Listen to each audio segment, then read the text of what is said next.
Hi there, it's Larold, and today I'm starting a series that I've been meaning to make for like 5 years now.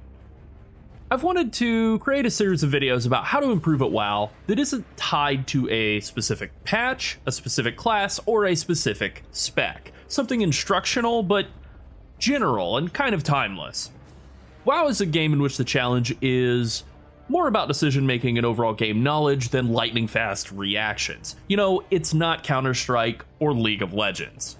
So I said to myself, Larold, because at this point I think of myself as my screen name more than my actual name, Larold, what's the most important thing to know if I want to be good at WoW? The immediate answer was how to interrupt. So let's talk about the who, what, when, where, why, and how of interrupting in WoW. We'll start with the who. It's you. That's pretty easy. It is also the other people that you're playing with, and coordinating with them who is going to interrupt which spell is important. This leads us right into the what. What are you interrupting? Spells, obviously, but not all spells are created equally. I have an example from the current Mythic Plus season here to demonstrate. I think it represents the most common type of interrupt scenario that you face. Grotesque horrors are big worm mobs in the Underrot. They spam cast a spell called Void Spit. It does some shadow damage to a single target, that's it. It's not very dangerous or interesting, but if it casts on a single target several times in a row, maybe it'll kill them. They have another spell, Dark Echoes, which is a 1-second cast, followed by a 5-second channel. Dark Echoes deals a massive amount of party-wide damage over those 5 seconds. This absolutely can kill people if nobody gets the interrupt. If you interrupt Dark Echoes during the initial cast, or the 5-second channel, that completely stops the cast dead and puts the spell on cooldown. This is the model for virtually every dangerous spell in WoW. The spell has a cooldown. If you prevent the cast by kicking it or stunning it, it goes on cooldown without having done any damage. Stunning it, paralyzing any sort of CC, that's a little bit more inconsistent. In the past, usually mobs would just try to recast it immediately again. They specifically needed to be kicked with an actual interrupt, but thankfully that is a design that Blizzard has, for the most part, gone away from. Maybe it'll come back. I sure hope not, because it sucked. The grotesque horrors are also the model for the majority of dangerous caster mobs in WoW. They have one annoying but generally non-lethal spell that they will just chain cast, and another very dangerous spell that can kill people or full heal their allies or CC party members or just do something bad that you really want to prevent. For now at least, spells only require one interrupt, so only one person has to watch and wait for that Dark Echoes cast in order to stop it, which means the entire rest of the group can freely interrupt Void Spit casts or casts from other mobs that you're pulling into a fight that you're doing with the grotesque horror. Void Spit interrupts aren't as important as the Dark Echoes interrupt, but once the Dark Echoes cast is covered, there's nothing else to use interrupts on, and they are still much better than just letting Void Spit cast go off. So how do you coordinate this? Super high level groups of Mythic Plus players will have a designated shot caller, and their role is to say who's interrupting what, call when cooldowns are ready, and when it's safe to chain together multiple pulls, and that whole sort of thing. In regular pug groups, you don't have a shot caller. The responsibility of pathing and making calls typically falls onto the tank. This means it's usually up to the tank to get those important spell casts. It's not a hard requirement, but speaking as a tank, I do prefer to just get them myself and let the rest of the group take care of the non-critical interrupts. The most important thing here, regardless of what role you're playing, is to communicate. I always make an effort to mark important interrupt mobs and say something in the party chat like, I'll kick X, or me kick square Dark Echo, so that they know I've got it and they can use their interrupts elsewhere. This is also a good reminder for people in your party that they have an interrupt and should use it because, let's face it, people tend to zone out and forget to kick sometimes. Having someone in the party say, I'll kick the important thing in the next pull is a good, completely polite, inoffensive reminder that they should be kicking the less important things too. Another important note here is that interrupts don't literally have to be interrupts. Maybe you're a holy priest watching this and thinking, none of this applies to me, I have no interrupt. But you have Psychic Scream and Holy Word Chastise. You can't crowd control every mob with an important cast, but for the ones who can, a crowd control's every bit as good as an interrupt. It's a little harder to use since crowd controls are almost always on the GCD, and interrupts almost always aren't. And stunning a mob that's trying to cast won't show up on the details interrupt tracker, but the end result is the same. The mob doesn't cast the dangerous spell, and everybody's happy. Now let's talk about the win. This all started when Blizzard added Mythic Plus in Legion, so about 7 years ago right now. They needed something to challenge players in dungeons, and interrupts seemed like a good option. More on that later. As for when the right time to kick is, there are some exceptions, but in 99% of situations, when a mob is casting a spell, they aren't doing anything else. They can't auto-attack, they can't move, and a normal spell won't do anything until the cast ends. A channeled spell will do stuff periodically throughout the entire channel, but most spells are casts rather than channels. Because of this, the prevailing wisdom in WoW is to wait until the last moment to interrupt a cast. That's usually the right call.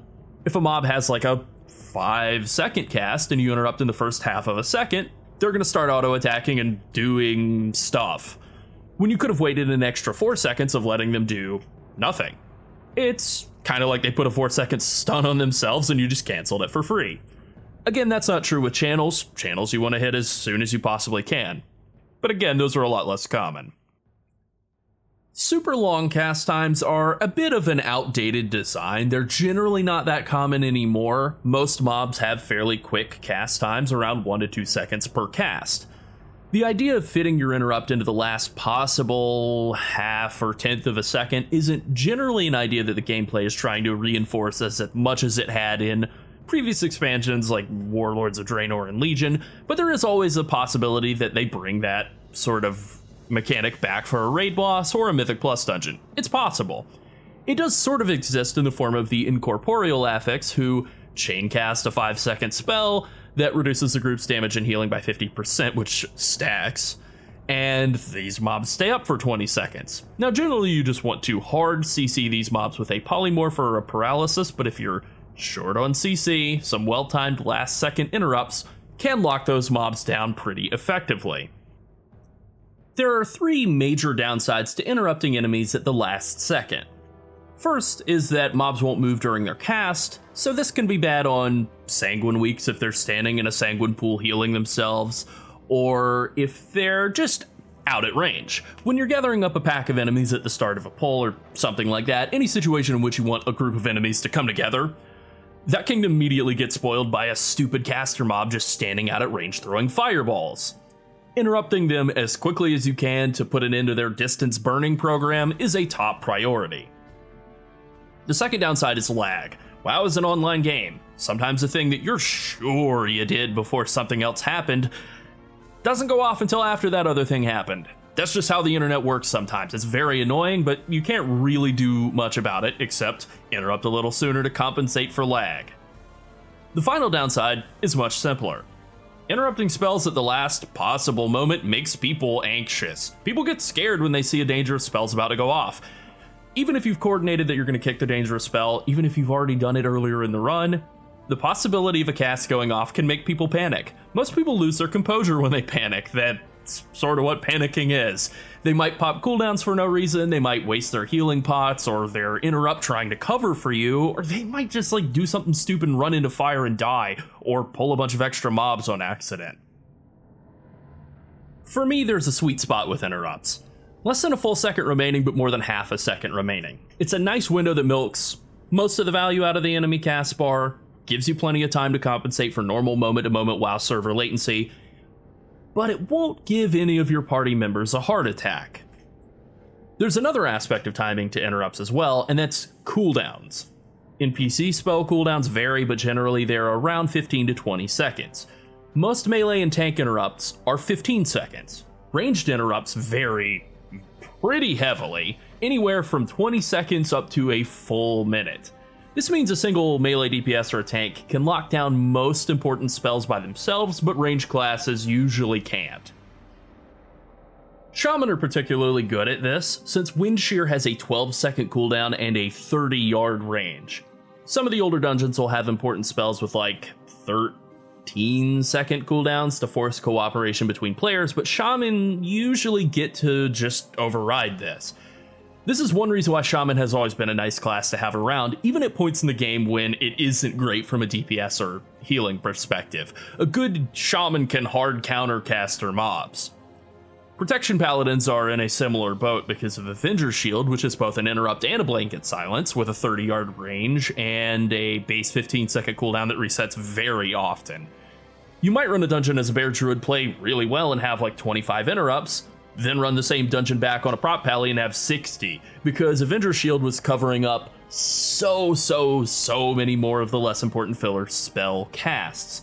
This is a reason why Paladin is basically always a good tank in Mythic Plus, even when the tuning on it is kind of bad. Even when it's bad, it's good. Now there is one other little note that I didn't really know where else to put in this video, but sometimes enemies have a damage absorb shield that prevents them from being interrupted.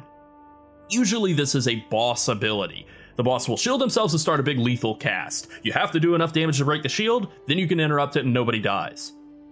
Having the ability to track whether a spell is interruptible or not is important. Most add-ons that modify your cast bar can do this. Full UI conversions like Elv UI will usually do this as well. Cast bar add-ons like Quartz, which is what I use, that's the way I prefer to do it, and it's kind of handled by default. I think that the Blizzard default UI also has this functionality built in now, but I'm not 100% certain. It has been a bit since I played with the new default UI, at least the cast bars. In any case, in these situations, you want to kick immediately once you break the shield, but it's vitally important not to kick before the shield is broken. Alright, moving on to where. Where does this matter? Dungeons.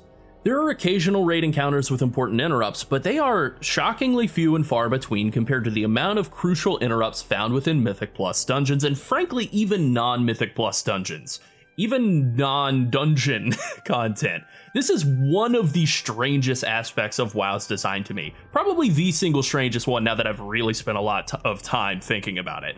Raiding is generally considered the highest level of play, the hardest thing in the game, the pinnacle. That is debatable, very debatable, but it's undeniable that it's the hardest thing to coordinate.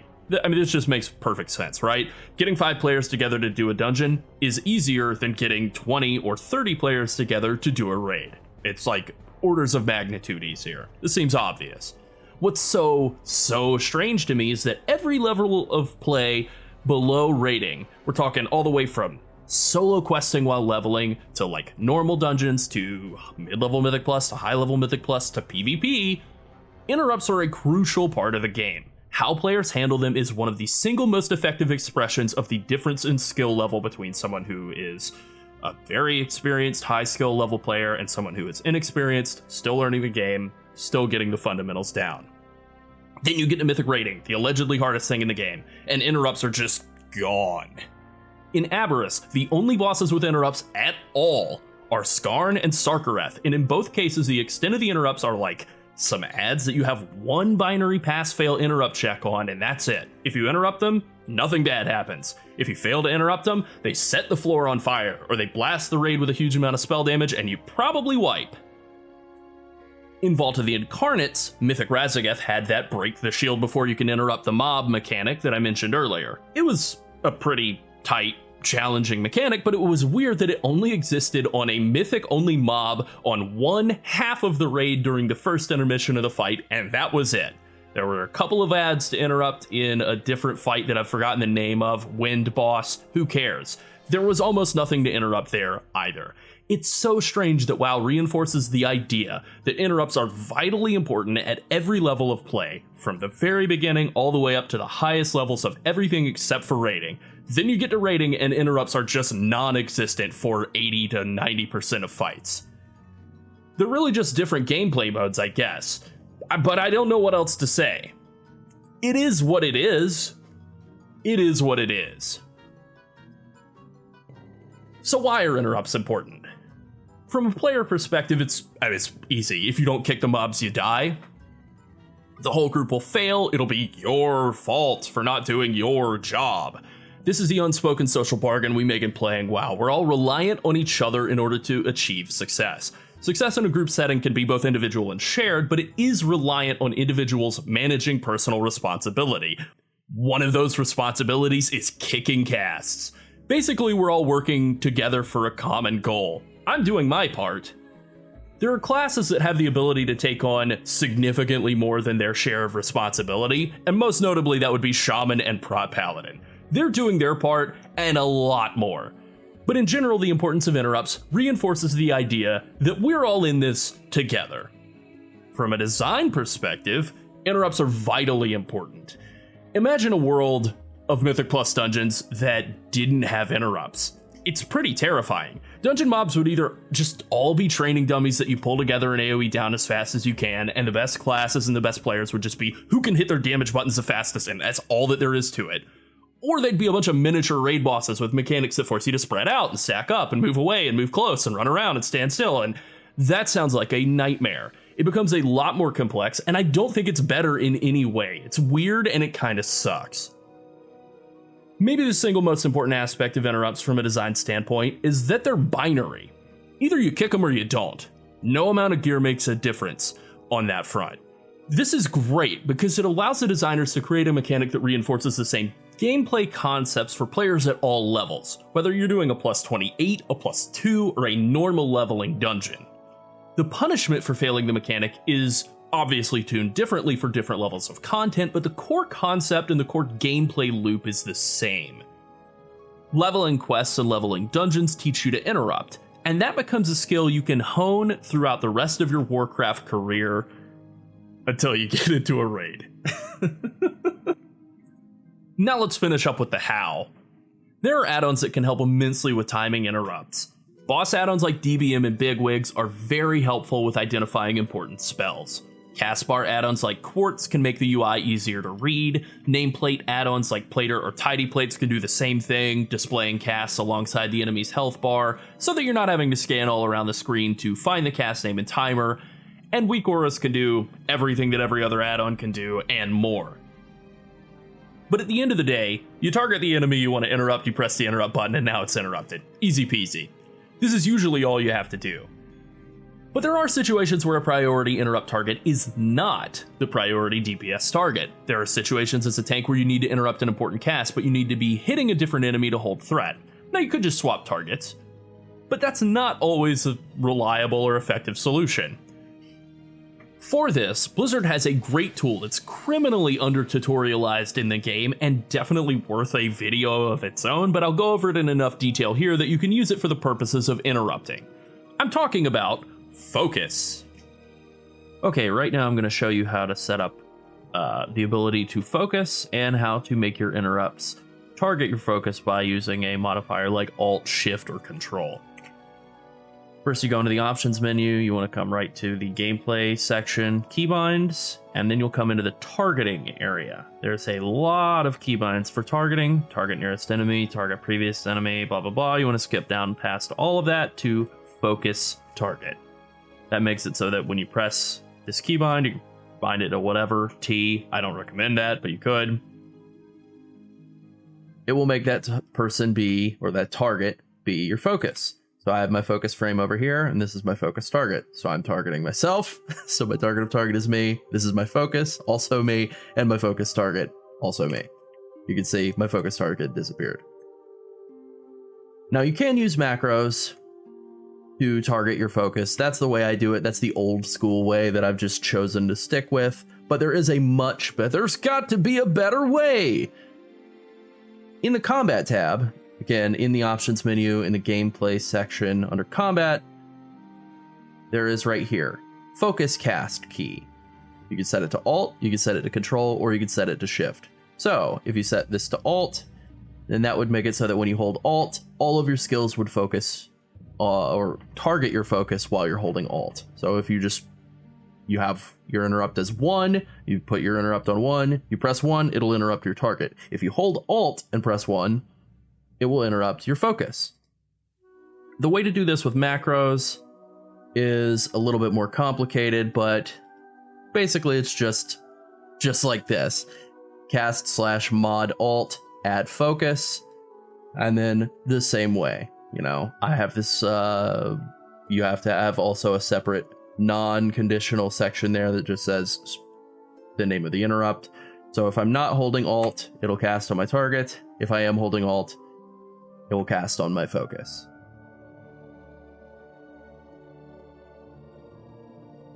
Okay, I've said a lot about interrupts. They're a really useful mechanic in WoW. They create a gameplay loop that translates really cleanly across a broad swath of difficulty levels. If you got good at interrupting at a lower level, that's going to translate into higher level play. Other people are going to notice it and appreciate it, and that feels pretty good. People are going to want to play with you again if you interrupt well. If you never bothered to develop the ability to interrupt effectively, other people might feel like you're not doing your part, and they may get upset with you. This is why interrupts being a binary design, a pass-fail mechanic, is so good. You don't need high item level, you don't need fancy best-in-slot trinkets or unique weapons from Raid. You don't even really need to know the basics of your rotation in order to interrupt effectively.